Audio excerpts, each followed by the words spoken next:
It's time for our County Connection, and this week we are talking about the county's first ever gun buyback event happening this weekend. Joining us now is Laura Gallegos, the county's communication manager. Hi, Laura. Hi, Stephanie.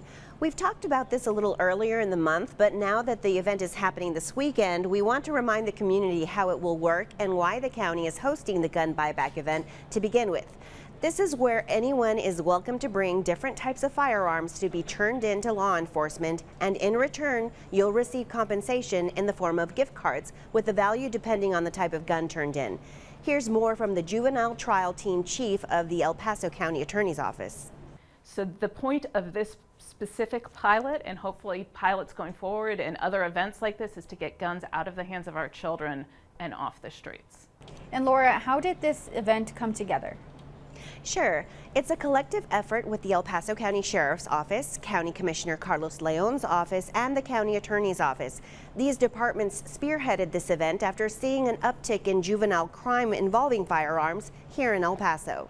What we know statistically just throughout the United States, in fact, is that the leading cause of death for children right now is firearms. It is firearms, and we know that children are more likely to be killed by a firearm that is involved in a homicide as opposed to suicide.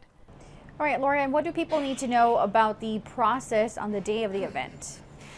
It's happening this Saturday, October 28th from 8 a.m. in the morning to noon at Escarate Park. It is a drive-through event, so people don't need to get out of their cars. It's anonymous, and all you need to do is leave the firearms in the trunk of your car. Here's more from the El Paso County Sheriff's Office. They'll be greeted by people from the County of El Paso, and they will determine whether or not, or which weapons will be turned in. And then once those weapons are determined to be safe and functioning, and the type of weapon, what will happen is those weapons will be recovered, and then they will proceed on to the gift card portion. And as for the gift cards, it's $50 for non-functioning firearms, $100 for rifles and shotguns, $150 for handguns, and $200 for assault rifles. Those are MasterCard gift cards. There's a limit of 10 firearms per vehicle, and no ghost guns are being accepted. We've noticed that there's been an uptick of violence in the city, the county, in the area of El Paso. And we believe that this is a one-prong to a multi-prong approach of curbing violence, specifically violence towards teens and towards younger generations of El Pasoans. All right, Laura, thank you so much. Is there anything else that you would like to add?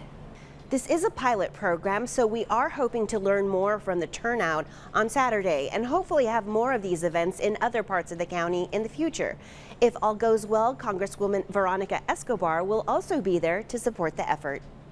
All right, Laura, thank you so much. Once again, that event is this Saturday, October 28th from 8 in the morning till noon. Laura, thank you for joining us. We'll be right back after this quick break.